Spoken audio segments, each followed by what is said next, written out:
There you go. All right, this is Bishop Bowser, and this is our Shafat Outreach Podcast, Slow Motion with Bishop Bowser. And we thank God for all those that's going to be coming on and viewing us on live stream Facebook. So we got it going on here with the podcast and with Facebook Live. And so as those of you that are coming on to view us on Facebook, we ask that you go ahead and share this podcast and this live stream with your network and with your friends and all those that are viewing us, so that everyone can be able to hear our podcast today. Now today we have a pretty good show for you today, or presentation for you today. I have a long time friend, and we go way back to the 70s, but his life has been a journey. This is Alvin Hayes. His life has been a journey of what he's been through and what he's gone through, and so on, from the prison life to now being set free. And I'm not going to steal his thunder, because he has his own testimony that I want everyone to hear, so that he can share with you what he's been through. But we do want to talk about that life after prison life, right? And not only do we want to talk about the life after prison life, but most definitely want to talk about, especially to our young people, because I believe that Al have a message for our youngsters today that are on the streets and getting caught up like we got caught up. You know, the fortunate thing for me is that God snatched me, and I got in church before I got caught up, and ended up getting sent away for a long time, like Al. A lot of my homeboys did get sent away, and so on. And one of the things that we want to try to do, most definitely, to send a message today to the younger generation, that they don't get caught up in the same kind of lifestyles that we got caught up in, and go through the things that you have to go through. Now, I experienced the street life and things like that, but Alvin experienced the prison life. And so I want to go ahead and get started with this. So, Alvin, welcome to Slow Motion with Bishop Bowser, and thank you for coming on, man. Thanks for having me. And how it feel to Appreciate be free, this. bro? Oh man, hey, it's wonderful. It's extremely wonderful. It was a point in my life where that, the light at the end of the tunnel was so dark that I couldn't even see the light. You know what I mean? Therefore, I didn't even know when I was going to get out, or if I was even going to get out. And it had me in the situations mentally where that I was about to give up. Hearing governors like Gray Davis saying things like, if a lifer is looking for a date, he'll find it in a pine box. Wow. A lifer is not going home on my watch. Woo. After he done tricked the people, the voters, into voting for him, talking about he was going to do everything he can to get those that's doing life sentences, to get them back to their families. And once they voted him in, he did it about face. So when I witnessed that right there, that's when I really started like, man, I ain't gonna never get out. Wow. But then in the back of my mind, I was always saying a prayer to my God, and asking him to don't let this prison life be my destiny. Amen. You know what I mean? Don't let this be my destiny. I know you got bigger and better things for me. Mm-hmm. Don't let this be my destiny. You know what I mean? So, and I have family and friends, they were praying for me, and I'm sure you were as well. Mm-hmm. And then the light, the darkness got to, a dim light started to appear.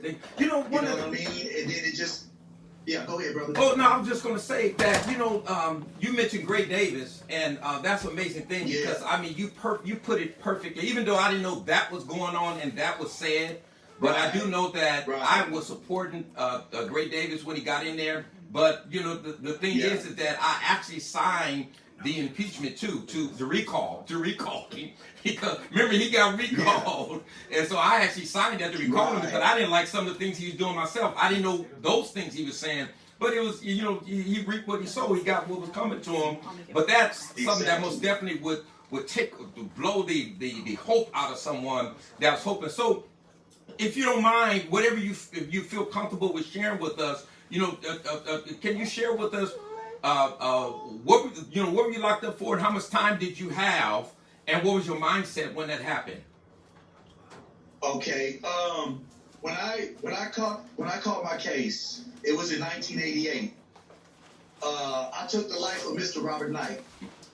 You know, I was under the influence of drugs and alcohol. I'm not saying that was the blame, right, but it was a contributing factor. Uh-huh. You know what I mean? And got in a fist fight with Mr. Knight. Mm-hmm.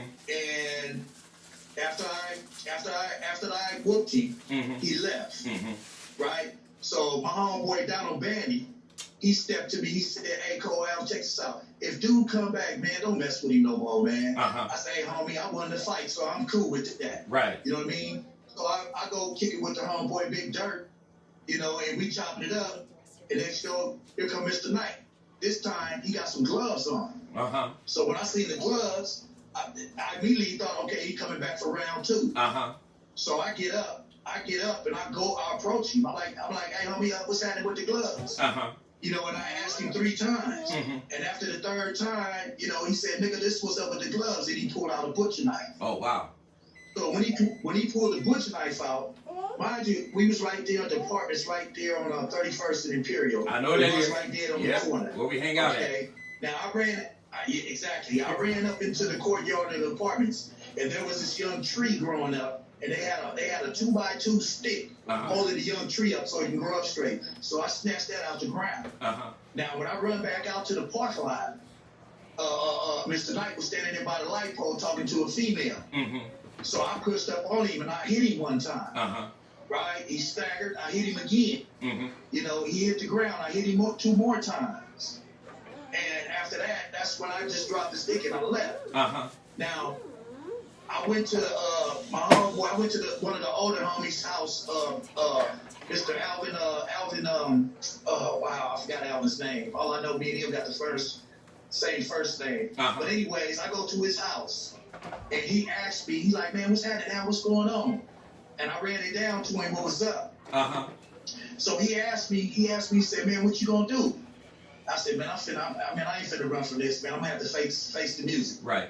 He said, "Man, what?" I said, "Man, I ain't never ran from nothing, homie." Right. You know, and I ain't finna start running from nothing. If I gotta do some time, I gotta do some time, but I'm not finna run. I said, furthermore, man, I don't even like the idea about the police finna go kick in my mama door. Right. Because definitely that's what they gonna do. Right. I said, so I'm finna go turn myself in, homie. So I asked him, I said, "Man, give me something," because I was in all dark clothes, right? I was in all black. So I told him, "Man, give me something bright to put on so I can make it from here back to the scene." So he gave me a bright red windbreaker. Mm-hmm. So I threw that on. So I made it all the way to the alley in between Imperial and L. Mm-hmm. I walked up in the alley. As soon as I stepped into the courtyard of apartments, I heard Brenda say, Brenda Palmer, "Oh, there you go right there. There go Alvin Hayes right there." You know, I didn't run or nothing. You know, I just threw my hands up. He cuffed me and walked me out to the front. Mm-hmm. Now, mind you, when I walked out to the front, Mr. Knight was still on the ground, but this time they had a sheet draped over him, and I was like, "Oh, fuck." Mm-hmm. You know, excuse my language, but you know, this is what I was thinking at the time. Right. So I was like, you know, I see that he was dead. So the first thing that came to my mind was mutual combat. You know what I mean? Mutual combat, and I also threw in there self-defense. Right. You know, but then at the time I didn't know there was no such self-defense law on a murder case. You know what I mean? I didn't know that at the time. So, anyways, this is what I'm saying. You know, to the police while they putting me in the backseat of the car. So they take me down to the station, strip me down, threw me in the paper suit and all that, and set me up to the top, upstairs. You know, to be housed, and then from that point, that's when I started going to court. Mm-hmm. I went. I took 12 in the box. In other words, a jury trial. And before that happened, the DA came at me with a deal. You know, 18 to life. Ooh. And I told my lawyer. I said, "Man, tell the DA, man, I'll do 18. I'll do 18 right now. Just take that life off." Right. So when my lawyer came back, he said, "Nah, man, they ain't going for it." He said, they got you where they want you anyway." I said, "Well, then let's go. 12 in the box." Mm-hmm. You know, because I'm not going to accept nothing with no life on the end. Right, right. You know, so I ended up going to trial. The witnesses that I had on my side were criminals like me, but that's all I had to fight with. Right. You know, Dirty Dan, EC, rest in peace. His brother, I forgot his brother's name, but anyway, Milton. The only person that didn't have a no, Milton that died already. No, his other Dean. Yeah, okay, yeah, older Dean. Okay, older brother. Yeah. Dean and the homegirl Pam Cherry. Pam used to live in them apartments. Yeah. You know what I mean, at the time. You know, but she was the only one that didn't have a record that was on my, on the stand for me. You know, the DA on his side, he had Brenda Palmer and Arnett Duckett. You know, along with the police and all that there. You know, so, I ended up going to trial. I ended up losing. They ended up giving me 15 to life plus 2 for enhancements. So I walked up out of there with 7. During the beginning stages of me serving my sentence, I had a lot of animosity and hate toward Arnett and Brenda. You know what I mean? But as the years went on, my heart started to soften. Right. You know what I mean? I wasn't thinking about them like that anymore. Right. And I started thinking about them like regular citizens out there. Amen. They wasn't living under the strange street code that I was living up under. Exactly. And that was something that I had to realize. Because being a gang member in a criminal period, we live up under a different code than regular civilians. Right. You know what I mean? So I had to accept that and just let it be what it was. Amen. 2 civilians, was concerned about what happened. Right. You know what I mean? And doing their due diligence for the community. They helped the DA. So I can't be mad at him like that no more. Right. So just for right now, I just would like to say Brenda and Arnett, hey, it's all good. I ain't even tripping. But anyways, from that point, I had went to they put me on the Grey Goose and went up to the prison. The first pen I touched down in was New Folsom, Sea Yard, New Folsom, and man, you talking about a war zone? It was crazy. Man. I had immediately, while I was on Fish Row. Fish Row being out there, I couldn't hit the yard yet or anything. I had to go to classification and stuff like that there. Right. And so while I was on Fish Row, a riot had popped off. But it wasn't on C Yard. But I knew it popped off on B Yard, and I knew eventually it was going to trickle over to C Yard. You know what I mean? So right when I seen on the news everything that was going down, all the gurneys rolling up in the hospital, the majority of people that was on the gurney was blacks. Wow. And I'm like, yeah, I know it's going to be on here. It's going to be on the crack. So immediately I had to get my mindset in survival mode. Right. And survival mode meaning I had to, strap it up and all that and be ready for whatever comes. Right. And mind you, this was at the beginning stages of my sentence. This was before I even started trying to do work on myself. I was still living that gang member criminal mentality. Right. Something that I was doing on the streets, and I brought that to prison with me. And I can't say that I'm mad at myself for doing that, because I had to understand at the time what it was that I was facing. And what it was that I was facing, it required me to keep my armor. My armor being my gang mentality and my criminal mentality. In other words, if I have to handle my business, then I have to handle my business. That's right. You know what I mean? Because I refuse to allow myself to be somebody's victim behind the walls. Right. But as time went by, from there I went over to Old Folsom. Old Folsom, it was mellow. It was a level 4 and had its situations, but it was mellow, and I was doing my time. How much time when you went there? How much time had you already done? When I went to Old Folsom, when I got to New Folsom, I got to New Folsom in '89. December of '90, that's when I went to Old Folsom. Okay. In December of '90. Okay. In December of '91, I had got caught up with some weapons. Gotcha. And I ended up getting a DA referral. DA referral meaning the DA picked up the case. Now I have to go to court. I went to court. I went to court and I copped out to 2 years because I knew they had me dead bang, so it wasn't even no sense in fighting.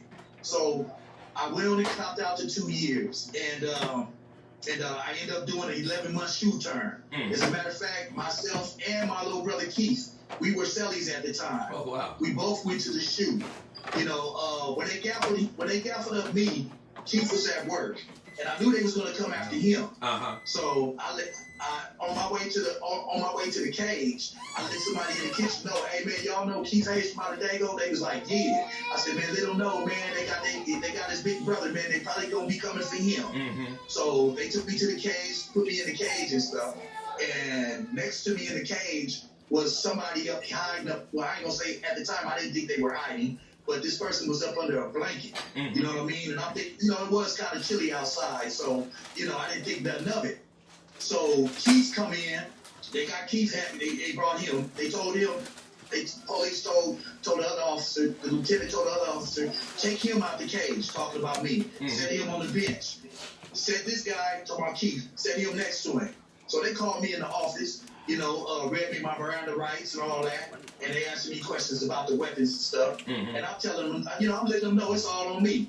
You know, so they was like, man, so what you saying is, what you telling me is that your little brother, he didn't know nothing about what was in the cell? I said, man, he ain't got to know everything. Right. He ain't got to know everything. You know what I mean? So he said, okay, well, this is what I'm going to do. I'm going to serve you the DA referral, but both of you guys are going to go to the shoot. You know what I mean? So my thing was to get Keith, to get the beef up off Keith. Right. Because Keith had a date. He was going home when his date came. Amen. So I was trying to get the beef up off of him because I got a life sentence. I didn't know when I was getting out. Right. So anyways, so we ended up doing our shoe term. I asked after we finished our shoe term. As a matter of fact, let me back up, man, because this is very important right here. This was a wake up. What I'm about to explain to you is a real wake up call for me, bro. Okay. When I went to classification, when I was in the shoe, they had my file and Keith's file, right? Now they pulled Keith's file by mistake, and they opened it up. And they was like, yeah, this is Brian Keith Hayes. I was about to say something like, oh, no, that ain't me, right? But something told me, no, listen. So this is Brian Keith Hayes, and you know they was giving up his little rap sheet, stuff like that there. And Hayes, he had Mr. Hayes, he has various brothers who's been in and out of prison, and particularly one brother, his brother Alvin Hayes. Alvin Hayes, oh, bro, the words that they was using to describe me, bro. And you said right there, calling me sinister. They was calling me sinister, cruel. Cruel and calculated, monster. Man, these words, man, I'm listening to this stuff, man. It was other words that escape me right now, but this is what they was throwing at me. But so I'm listening to this and I'm saying to myself, wow, that's how some people feel me. That's how some people see me. You know what I mean? So I got tired of hearing it, and I said, hey, hold up. Whose file is that are you reading? They said, aren't you Brian Keith Hayes? I'm like, nah. I'm the one you're reading about right now. And they hurried up and closed his up and grabbed mine and all this old stuff. But the thing is that it was like it was necessary for me to hear that. Right. You know what I mean? Right. And it was like they grabbed that mirror and they turned that mirror on the magnifying part and put it right there in my face. Look at yourself. This is what I'm looking at. You know, I'm looking at this monster that I had created for myself throughout the years. You know what I mean? And when they turned that mirror on me and forced me to look at myself by saying the words that they were saying, I knew right then, man, I don't want people to be looking at me like that. Right. I gotta make a change. I gotta make a change somehow. Now the how, I didn't know yet. Gotcha. But I knew it had to happen. It had to happen, but I didn't know how I was gonna go about it. Right. You know, so anyways, we served our shoe term, and I was finna head on back down south. You know what I mean? Down to Lancaster or whatever. I wasn't finna stay up in Pelican Bay. You know what I mean? You know, because up there, you know, you have a lot of them white folks up there, and I didn't want to see my girl coming all the way up there, and you know, all of a sudden somebody want to act ignorant. Right. So I was telling her, now stay where you at. I'm finna work my way back down there. You know what I mean? So I ended up going to Lancaster. Okay. I asked Keith before I left. I asked Keith, man, what you gonna do? He said, man, I'm gonna stay up here and kick it, man. You know, I'm just gonna kick it for a little while. I said, well, I'm finna head on back down the way, man. So I jumped on the bus and I flowed down to Lancaster. Mm-hmm. About 3 or 4 months later, Keith followed. You know what I mean? So in Lancaster, that was a zone in itself. That was a war zone too. Mm-hmm. You know, 7 months. I got there 7 months after it opened. And for those that, what year was that? This was in 92 or 93. 92 or 93. It was 7 months after that opened. And no. Yeah, it was around 93. It was around 93. So anyways, a war had popped off, you know, because in the new prisons, you know, everybody jockeying for positions. You know what I mean? Jockeying for areas and stuff. So sometimes a battle would have to go down in order for somebody to obtain particular areas. You know what I mean? Mm-hmm. So, you know, we had a situation go down where that they allowed us, well, they allowed each car time on the yard. You know, now the thing is, I already knew what was going down. They wanted to get some facial recognitions. You know what I mean? But it didn't bother me, but I knew this what time it was. And I told the homeboys, I said, man, y'all know it's more than what y'all think it is, man. Mm-hmm. Look over there in Central Tower. They got the video camera up. Mm-hmm. They getting facial recognition. You know what I mean? I said, but we out here to discuss what we need to discuss. So what y'all thinking about? What y'all want to do? So everybody was talking along the lines that no disrespect to anybody because I felt where they was coming from, but they were, in my opinion, they were being irrational. They weren't really thinking things through because they were acting out of emotion. And you know, when you're emotional, you can't think straight, especially not in that type of environment. So while everybody was speaking their piece, I said, I'm telling myself, you're gonna be the last one to speak because when you speak, you're gonna be the one that's gonna come with the logic. Mm-hmm. You know what I mean? You gotta come with the logic. You know, so everybody had they say. So when I started speaking, I was letting it be known. I was like, man, check this out. Right now we on a yard, man, that everybody is out for themselves. Each car is out for themselves. They like, what you talking about, big homie? I said, because I've already overheard dudes say when something happened to somebody, another crip, they was like, what set was he from? And they'll let it be known what set he from. Oh, fuck that shit. He ain't none of my homeboy. He ain't none of our homeboy. So that let me know that the links between the Crips wasn't tight. Right. So I was letting the homeboys know, y'all need to be aware of this. You know what I mean? So y'all got to put security on yourselves and each other. They said, well, Al, what if we cool with somebody that's not from the set? I said, well, if you believe wholeheartedly that person got your back, then you get his back. Mm-hmm. You know what I mean? Right. Then you get his back. You know, so, you know, we did it like that. So, you know, and there was other things that popped off where that, you know, the homeboy Elo from neighborhood, we had to step up, you know what I mean, and try to and get some situations quailed before it got out of hand. You know what I mean, with the Dago car and particularly the white supremacists. You know what I mean?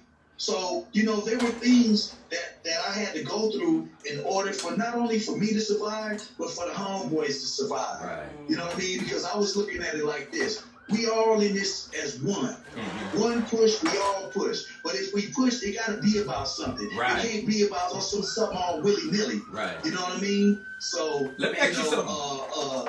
What's up? So like, you know, looking at life in prison, 17 years of life in prison, you know, okay, being a knucklehead that we were, and now taking it to the prison, you know, gang banging and cripping and so on. Right. When do you think you reached the place where you started having a shift in your thinking from the perspective of like, you know what? 'Cause I remember I was talking to you on the phone one time, and you were like, man, I gave up the gang banging stuff, and so, but yeah. Something happened before then. What do you think the process was in your mindset as far as that shifted you from that kind of lifestyle to really changing and getting out of that? Okay, I got you. And one particular day, I called up the big homie Killer Shark. I called up Kevin Lucas. Mm-hmm. And during this time, during this time, they were changing over the pins. They was bringing in the S&Y dudes, you know, and the security, what was that? The sensitive needs dudes. Right. You know what I mean? And during that time, they was going to house them with us individuals like me, which was general population. Right. And that's when they came up with the PF facilities, programming facilities. But anyways, I was feeling some kind of way about that. I was finna rebel and like, nah, man, I ain't finna be on the line with these fools. You know what I mean? I'm finna jump on the bus, whatever. But then in the back of my mind, I was like, you don't want to do that, because if you do that, then when you go to board, might hold that against you. Because it's like, you don't want to change. Right. You know what I mean? You don't want to change. You know, so what I ended up doing was, I called up the homeboy, Kevin Lucas, and I'm running down to him what's happening. And he said, Al, man, he said, man, I got one question for you. And I was like, what's that? He said, man, how long you been down now? And I told him, what was that? That was in 2014. What was that? 20... Was it? 25 years. I know it was in it was in the 20s. I forgot exactly. But anyways, when I told him that, he said, man, you tripping. He said, man, do what you got to do and bring your behind home, man. Do what you got to do and bring your behind home. You done already gave Mr. Gilmore more time than he's supposed to get. He said, man, do what you got to do and come home, Al. Now hold your thought right there. Hold your thought right there, Al. Cause I just want to say, go ahead. You know, because Kevin Stark, that's one of our big homies, you know, and he's been getting treatment and stuff, and God's been blessing him. So we want to keep him in prayer for sure, in the sense of the treatments and things that he's going through. Because he's a true homie. And the other thing I want to say is that's the way your OG homie is supposed to talk and supposed to get us right? You know, and that's what we supposed to be doing. Right. And so, but go ahead, man. I just want to say that. Yeah, for sure. And after he told me that, you know what I mean, I was like, well, shoot, that's my big homeboy speaking on it. You know what I mean? So anything else that anybody else have to say, if it's going against that, oh well. You know what I mean? I already got the green light from my big homeboy. You know what I mean? So that's when I started turning. That's when I started going to them self-help groups.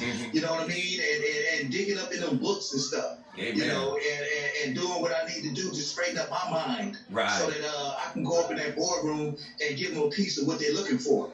You know what I mean? Absolutely. You know, but granted, it took 10 times, man, before I finally got that suitability.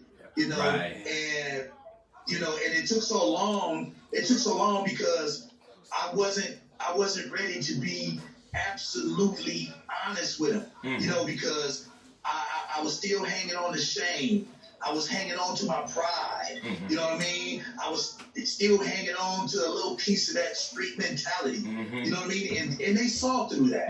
They saw all of that. You know what I mean? So, you know, on that 11th try, man, I just gave him the open book. I just gave it to him raw. You know, I had to paint the picture as ugly as I possibly could, because it wasn't nothing pretty about what I was doing. Right. You know what I mean? And one of the main things that I kept dropping the ball on was that they would ask me, okay, what happened? Now, every time when they asked me that, I would go to that night in question when I took Mr. Robert Knight's life, not knowing that that's not what they're looking for. They already know what happened that night. They got court transcripts, probation reports. You know, they got all that. You know what I mean? What they want to know is what they don't know. And that's the beginning. Where it all started. Because it didn't start the night that I killed Mr. Robert Knight. It started way before that. And it started back to my childhood. And I brought all that resentment and anger all the way up through to the night in question. Because I never dealt with it. I didn't know how to deal with it. I never asked anybody to help me deal with it. You know what I mean? I just stayed in the streets doing crazy stuff. Drive-bys, beating people up, riding people, assaulting people. You know what I mean? Like they say, hurt people. That's right. And that's what I was. I was a hurt individual, but I didn't know it at the time. I thought I was being a hog. You know what I mean? And I wasn't being a hog at all. I was being a demon. You know, I was being somebody that was disrespecting my community, disrespecting other people, disrespecting myself. You know what I mean? And I was doing all these things, man, thinking that I was doing the right thing in the name of West Coast Crip. Right. You know what I mean? But I had to realize while I was doing all this work on myself through these self-help programs, you know, particularly in the CGA, Criminal and Gang Members Anonymous. I had to learn a lot of things, bro. I had to learn a lot of things, man, about my criminality and why. You know what I mean? You know, my loved ones, but, you know, my parents, they did the best they could, you know, and I could not blame them for what I was doing. Right. You know what I mean? Because at some point in time, I knew right from wrong. Amen. You know what I mean? Amen. And I was still doing the wrong. So I couldn't look at them and blame them. I couldn't have no resentment toward them. You know, I had my own mind. You know, God gave me the ability to make decisions. Right. And I made a lot of wrong ones. You know what I mean? So, you know, with all that right here, you know, when I was at that board, I opened up to him. I opened up to him. And but the most beautiful thing about it all was that on my 10th try, it gave me a 3-year denial. They brought me back. They brought me back early. Now the same commissioners, both of them, the same DA, and I had the same lawyer that was at that previous one. That was at the one when I got found sued. So it was a blessing. It was a blessing that them commissioners was there, even at DA, because they seen the growth in the things that I was saying. They seen the emotional side of me because I was bearing my soul. You know what I mean? I was giving them the humanness of me. Right. You know what I mean? No longer that beast or that sinister or that you know that. All them nasty words that they was describing me as, you know what I mean? So after one of the commissioners got done with me, he asked the other commissioner, the female, he asked her, do you have any questions for Mr. Hayes? And she's like, no, I don't have any questions, which gave me the indication, okay, I hit all marks with her. Because at the hearing before that, the 10th hearing, she let me have it, bro. She let me have it, man. Because I was with the bull crap. Right. And she sensed it. And she let me have it. So when I went back that 11th time, and she was there again. And so she had the opportunity to see that individual who done some work on himself. Yeah. Who speak the language that they're looking for. Who can be open and vulnerable. You know what I mean? Because, you know, by me committing the things that I did, you know, I had to face all that. I had to become open with all that. I had to let it be known that it was what it was. You know, but also, too, I had to let them know this is what it is now. Right. You know what I mean? And I remember that, man. It is now. I remember, because I remember one time you told me when you went before the parole board, you called and told me that, man, you know, as I was talking to him, I realized now that I got to go back and look at my childhood and look at those things. I remember another time, I don't know if it was the last time. I remember one time you talking about, man, they brought up that I'm for some reason avoiding talking about the gang lifestyle that I lived and so on. So I know they were telling you. I know they talking. And what that was, I tripped and fell on my face on that one. Because when I let it be known that I wasn't cripping anymore, they asked me about other gang lifestyles. And I told them, no, there was no other gang lifestyles. But I was in another gang lifestyle because me and Eddie Hamilton, rest in peace, baby, over there on Sampson Street with the crack cocaine. So, you know, that was another criminal, that was another gang lifestyle because, you know, they say more than 2 or 4 is you know what I mean? Regardless of what call yourself anything. If you commit criminal acts, you are a gang. And I dropped the ball on that. Amen. And that commissioner, that lady, he tried to give me some hints to get me back on track. And I failed to recognize it. But in hindsight, I was like, oh yeah, I tripped out. I know where I tripped out. I won't trip next time. Exactly. So, you know. So now you're out, man, and it was great to hear the news that you were ready to get out. Cause I know you've been battling this after as soon as 17 years came up. You was going up for parole and got denied all those different times. And I remember because before I started pastoring, you know, when I got in church, your mom, you know, we all went to the same church, so she was always letting me know what was happening, what was going on. and everything. And so I know what you went through. Right. And all the denials and everything that you had to deal with in dealing with that and so on. And so it was like forever, man, you know, because they gave you 17 years to life. How many years did you do out of that? How much time did you do? By the time they opened up the gates to let me go, I had gave them 31 years. Man, look at that. I had gave them 31 years. And that is crazy when you talk about, that's the danger when they give that L behind your sentence, on your sentence, is that you can have 1 year to life, but they can keep you in there forever because of that L. Exactly. And that's crazy, it's man. Because of that L. Exactly. That is crazy, man. Yeah, so what is life like after now that you're out, man? And I know you're what are you in right now? Transitional home or what do you call it? I'm in a transitional home called Amity Ranch. Mm-hmm. It's up in Vista, California, and the place is extraordinary, man. I call it my decompressing chamber. All right. You know what I mean? After being all them years in prison, you know what I mean? Mm-hmm. To come out into a place where there's so much greenery. Right. You know what I mean? Where the air is good. You know, you have individuals, not only just the staff here around here, but the students as well. Uh-huh. You know, everybody is you know, there's no racial boundaries. Look at that. You know what I mean? There's no racial boundaries like it is in prison. Mm-hmm. You know what I mean? So all that was new and refreshing to me. Amen. You know what I mean? And it took a little time for me, you know, it took me a few days to get used to it. Like the first night I was here, I went to go take a shower. And not only did I take my washcloth and towel and shower shoes, I took my worn boxers and t-shirts to wash my stuff in the showers. Uh-huh. And somebody told me, hey, Al, man, they got washing machines and dryers just right up the way right there. I'm like, oh, is that right? They was like, yeah. And then another thing that was going on, whenever they called it was time to go eat, automatically, okay, where my spoon at? Where my spoon at? Because in prison, you got to have your spoon if you go eat when you go to the shower. Wow. So I was like, Al, man, you got to get grip on yourself. You're not in prison anymore. Try to get up out of that. You're not in prison anymore. You know, and one time I was talking to my partner, Gene Brown. We call him Tight Eyes.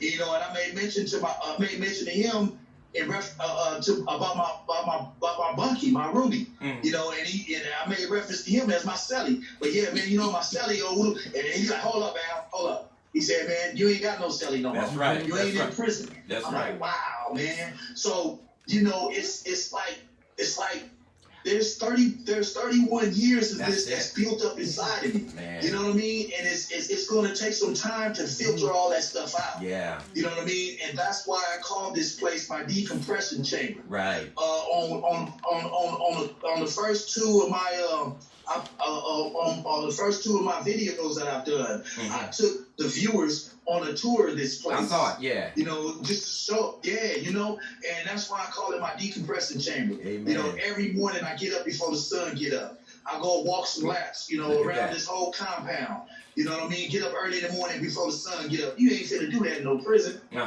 what I mean? Unless you going to work somewhere. You know, you ain't just gonna get up and walk around the prison as, you know, because you want to. Right. You know what I mean? So, you know, I'm walking laps around this compound, and I'm kicking it with me and my God. You know what I mean? And the first morning I did that, man, I was just praising and thanking God, man, for allowing me another chance. You know what I mean? To be a free man. That's it.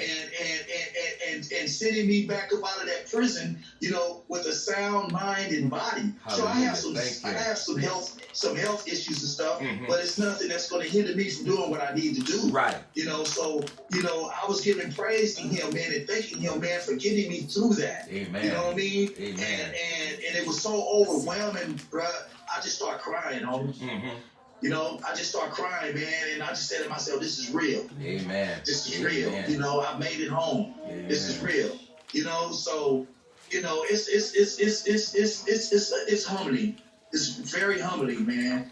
You know what I mean? To considering where I came from in 1988 all the way to now, what's this, 2020, about to be 2021, and in the mindset that I'm in right now, you know, and I got no one to thank but God for that, bro. That's it. You know what I mean? He kept me sane. That's it. Kept me focused, you know, and putting the right people in front of me, you know, by my side, You know what I mean? Even the son behind me, making sure everything is everything. You know what I mean? Right. You know, but at the same time, you know, I have to be honest. There was some times when Cole Al was trying to come up out of the mix and so he can handle his business. You know, it came about every now and then, and even more so when I got found suitable. But I had to catch a grip on myself because just as quickly as they gave it to me, they could have taken it away. That's it. Yeah. You know what I mean? Absolutely. You know, so I had to be mindful of that. You know what I mean? I had to be mindful of that. So, you know, every time when I got into a predicament with an individual or individuals, you know, I would, you know, the following night, I'd be in the cell chilling, and I'm thinking about my day. You know, what happened? Who did I approach? Did I rub them the wrong way or anything? And then if I found that I did, that very next morning, I go apologize. Amen. You know what I mean? That's what men do. When men recognize they wrong, men gonna go apologize. A boy gonna hold that stuff inside until it bursts, and then he gonna react on it. That's right. But a man gonna apologize, you know, and let things be what they may. Right. You know what I mean? So, you know, it was helpful for me. Let me ask you something. It was really helpful for me. Two questions. One is, as far as, you know, because going through the prison system and being in there so long, you understand it completely, right? And as someone that been on the inside and now on the outside, and with all the work that we're doing, which I know you're going to be a part of that work too, as far as trying to really change things, right? We have to change systems, and also work in the community to help, like what you went through, to change mindset so that we can prevent this from happening to a lot of young men and young ladies that are growing up now, not to get caught up in that lifestyle. It's very hard. But what do you think, from looking on the inside of the prison system, and you know, looking at laws that we've had like Prop 47, Prop 57, resentencing law, different things like that, what do you think need to be done as far as laws and systems, the laws to change the systems within the prison to make it so that it can work for everyone? Because right now we don't see the prison system as a place where they really focus on rehab, which, you know, you can, like you said, if you make it up in your mind to do that, then you can take advantage of that. But it doesn't seem like that's what it's set up for, just the house people and like wild animal house. What do you think needs to be done as far as to change the system through laws to make it work better for folks? Well, I think that the best thing that can happen, there's a lot of things that they say up in these laws and stuff, you know, these propositions and stuff like that there. And a lot of that stuff is good. You know what I mean? But it means nothing, man, that once they put it in effect, they don't, it's like the prisons, whatever prison you in, it's like they're not following it. Yeah, that's what you know what I mean? They're not following it. You know, like the prison where I was at, you know. Now, as far as the propositions and stuff like that there, I wasn't really on to them propositions like that because it didn't, I was a lifer. You know, it didn't, you know, I didn't fall up on any of those, so I didn't have any concern for any of them. You know, I heard dudes speak about them and stuff like that there, but I wasn't really tripping because I didn't fall up under it. I was still trying to find that light at the end of the tunnel. You know what I mean? You know, so, you know, but my thing is this here, is that once they put them propositions and stuff in effect, whatever the wording is in them propositions, them the prisons, the wardens, the associate wardens, the captains, the lieutenants, the COs, they have to follow that stuff, man, and implement that stuff. Because it's like, okay, they voted you in, oh well, you know, they just slide it to the side, they just keep doing the stuff that they're doing. And that's the unfortunate thing. Because they do have some good stuff in them propositions. But once they hand it into the hands of the prisons, then that's where they drop the ball. They do what they want.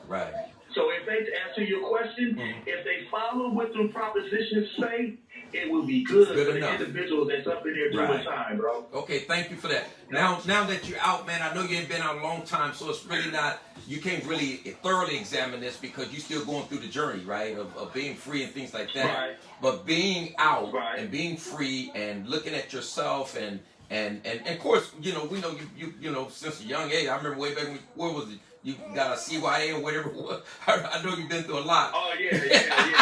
That's way back. But you know, that was, so I know you've been. 76. That was back in 76. Yeah, I remember that. So been through the system and things Yeah. like that, man. But what, you know, when a person get out, what is it you think that the community can do to wrap around that individual, support that individual? Because I know support is very important, but also having those resources for people when they get out. Yeah. What do you think it can be done in regards to that?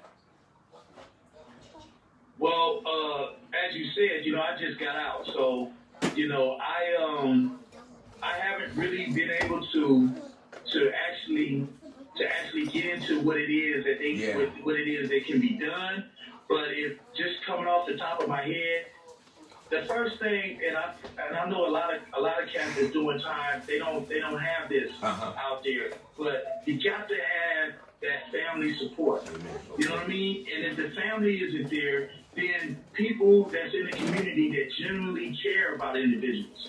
You know, a lot of times, you know, an individual will get out of prison. You know, a lot of people already have them written off. Right. You know, oh, he'll be back in prison. He'll be back. You know what I mean? And unfortunately, they're right. You know what I mean? Because when an individual gets out and he has nothing to go to, he's going to revert back to what he knows. That's it. And that's the criminal element. You know what I mean?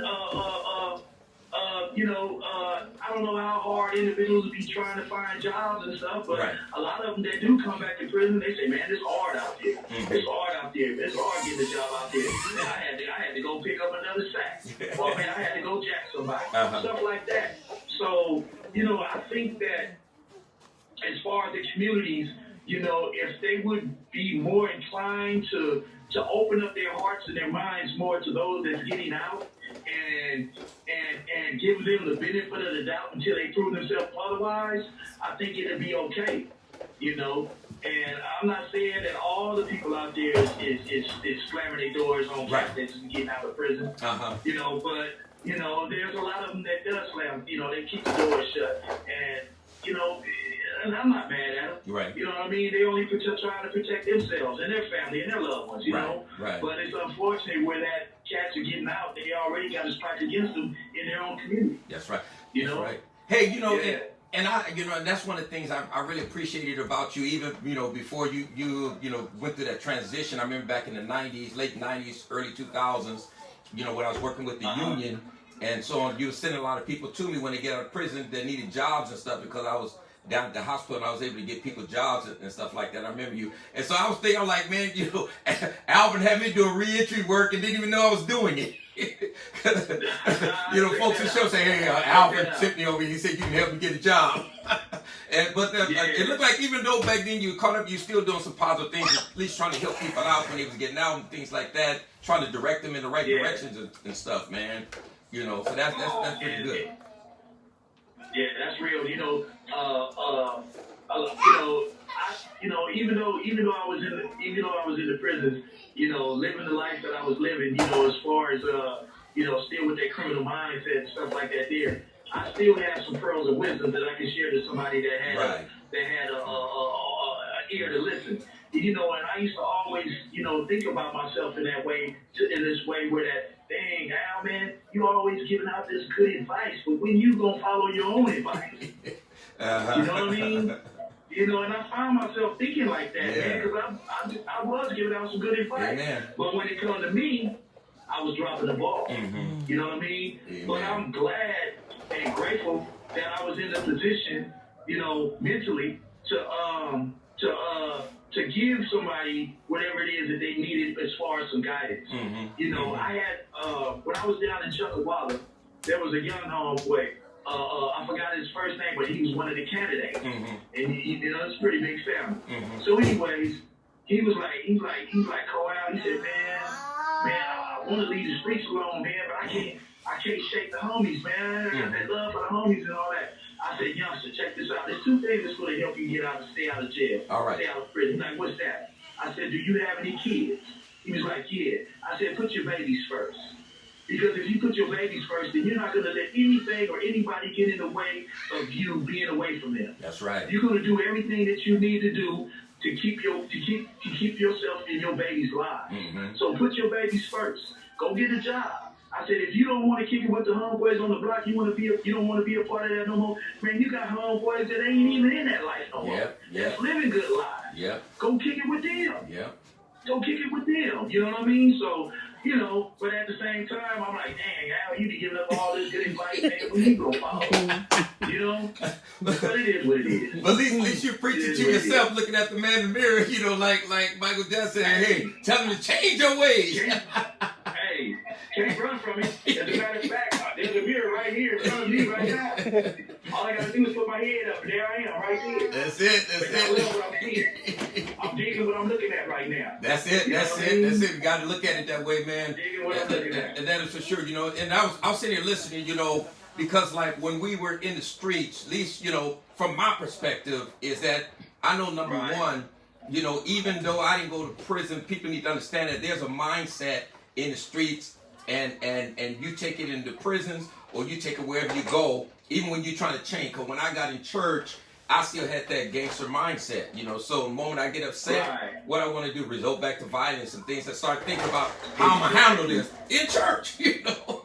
And it took some years, you know, for me to get past that. You know, I went and had guns while I was in church, looking for people in church, you know. But God was able to save me, you know, prevent me from getting caught up into something. But that mindset, and I think that that's very important for folks to understand that you know, the change just doesn't happen automatically and because you wish it would change, but you got to shift your thinking within yourself to change, and then you'll change the way you feel, and you'll get a different kind of behavior and a different kind of outcome and things like that. What is it, you know, because, you know, like during this time, we have what we call season of peace, the time of peace, where we're trying to like bring some calmness in our community versus all the gun violence and things like that we see in our communities. Now, when we came up, 70s and 90s, 80s, then you went into the 90s and so on, we know that violence peaked like in 92.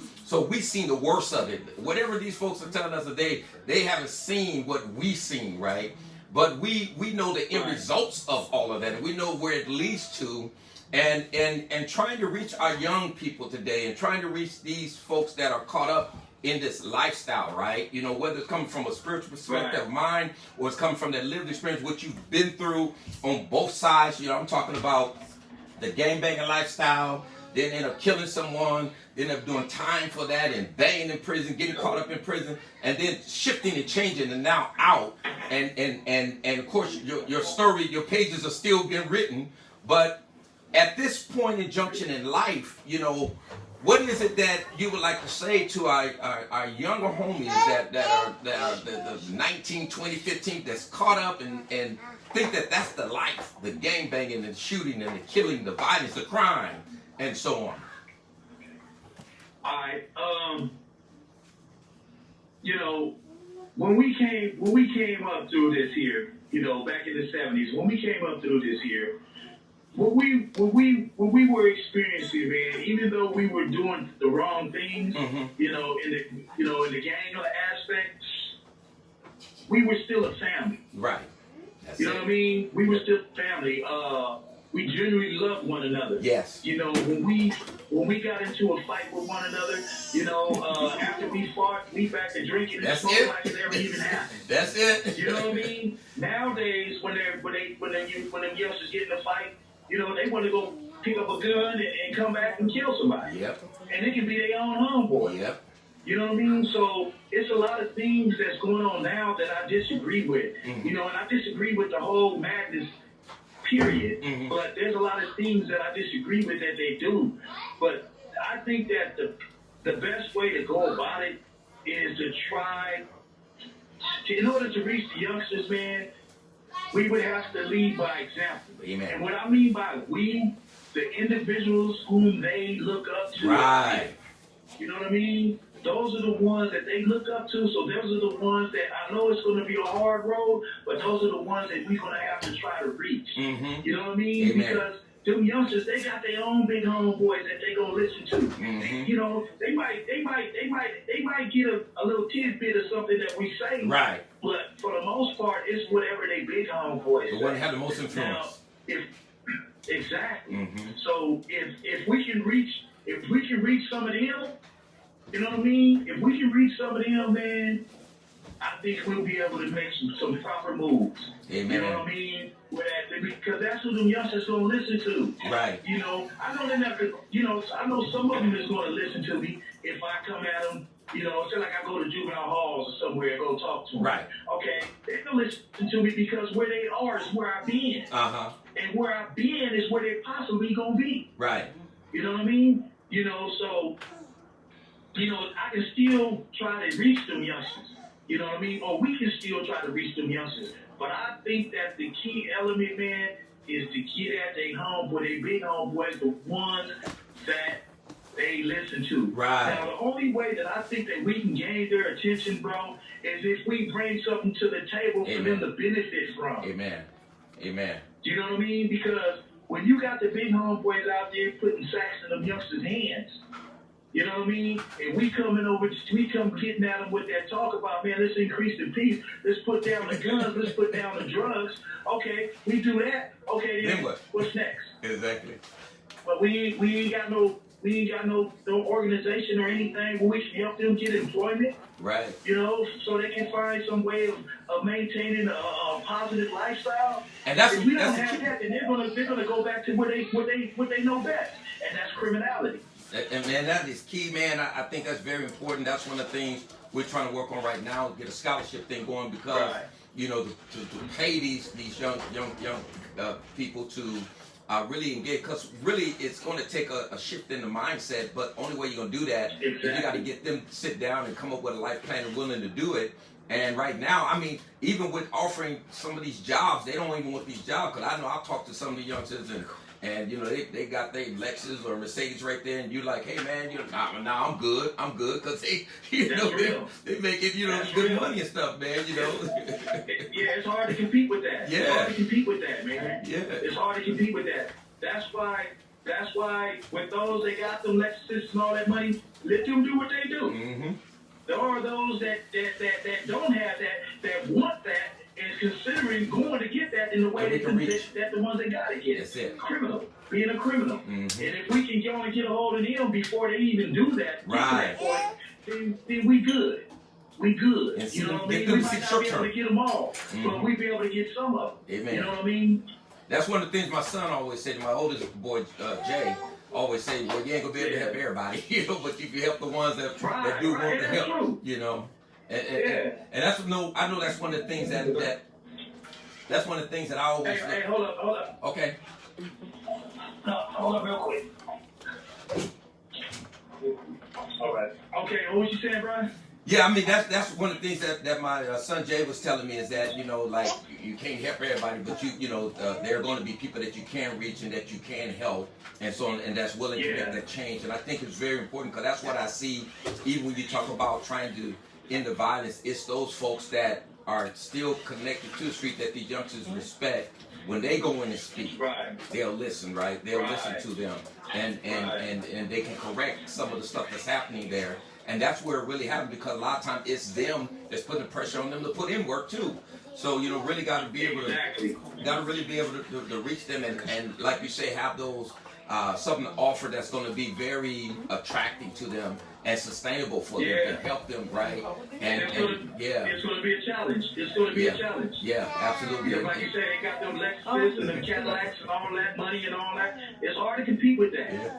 It's hard to compete with that, but you know, we can't let that get in the way. Exactly. You know, because even with all that, there's somebody or somebodies that we're going to be able to touch. Right. You know what I mean? Right.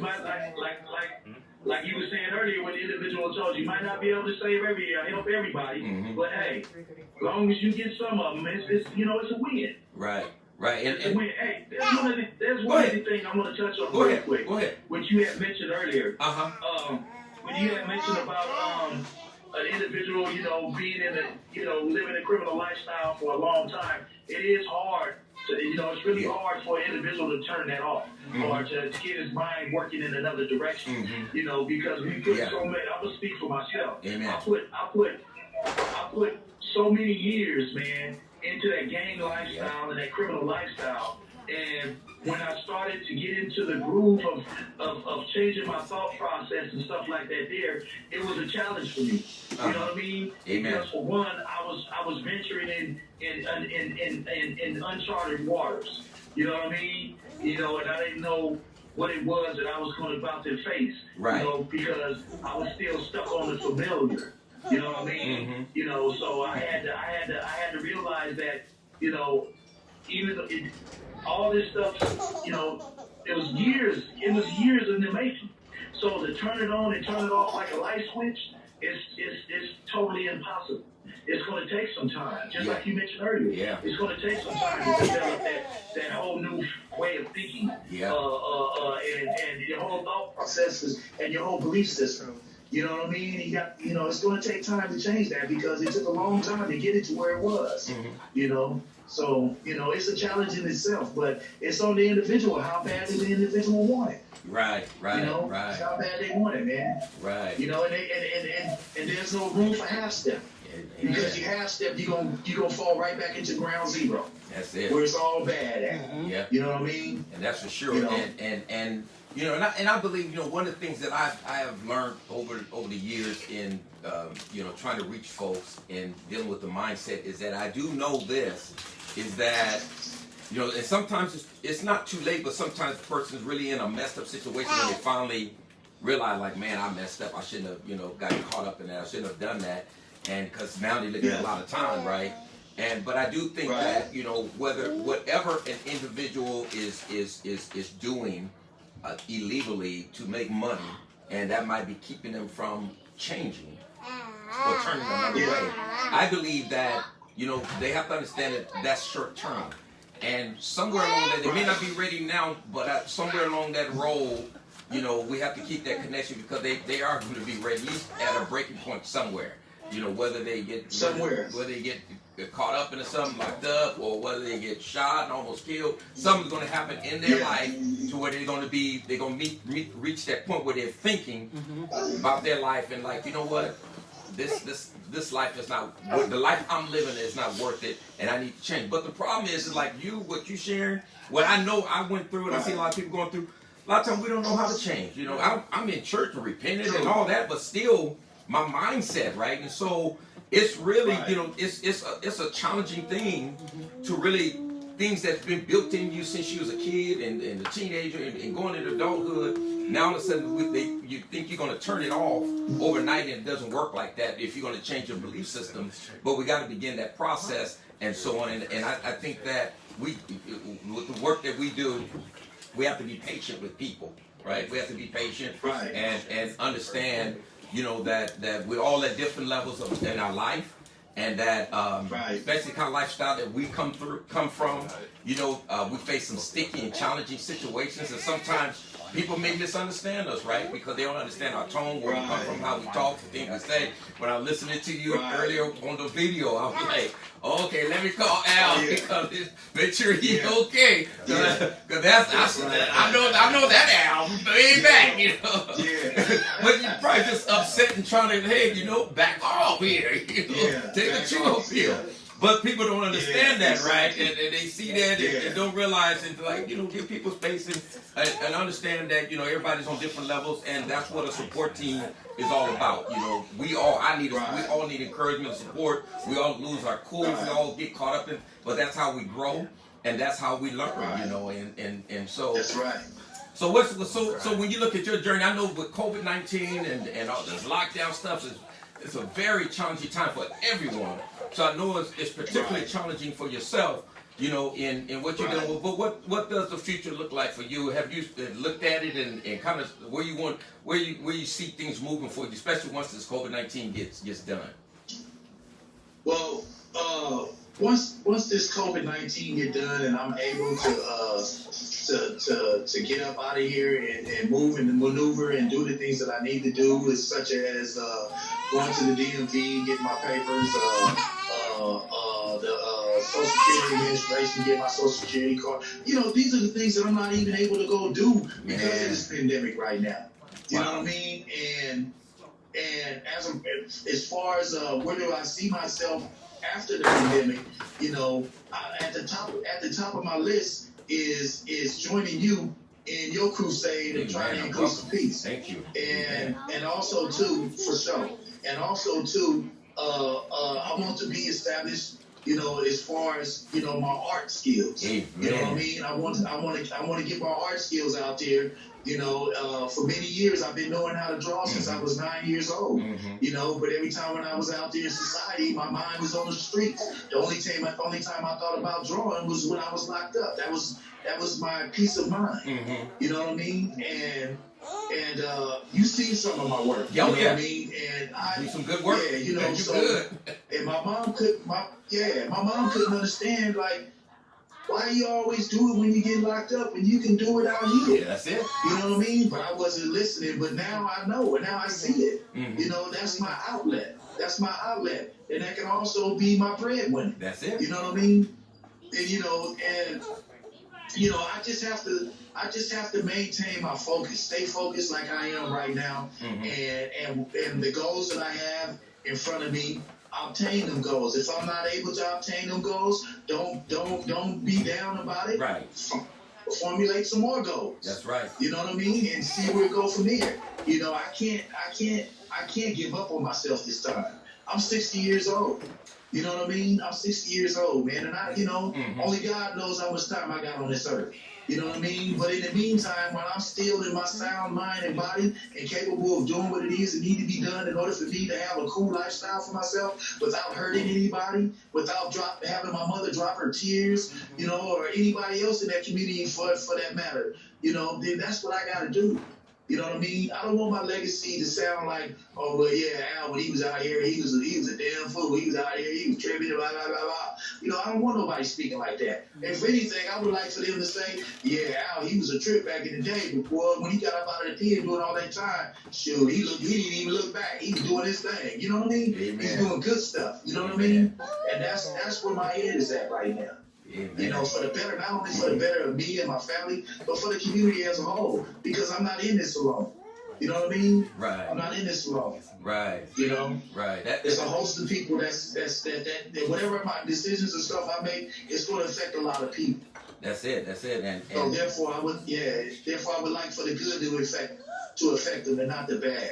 Exactly. And that will, man, and you have a positive impact on a lot of people. You know, I was when I was listening to you speak, and especially when you was talking about what those correctional officers, the warden, whoever it was you was talking to, they thought you were Keith, and they started talking about you, you know, calling you a monster and all these other different kind of things, you know, and yes. I think that's part of the problem, you know, especially when you whether you know you're dealing with the black community and how they criminalize us.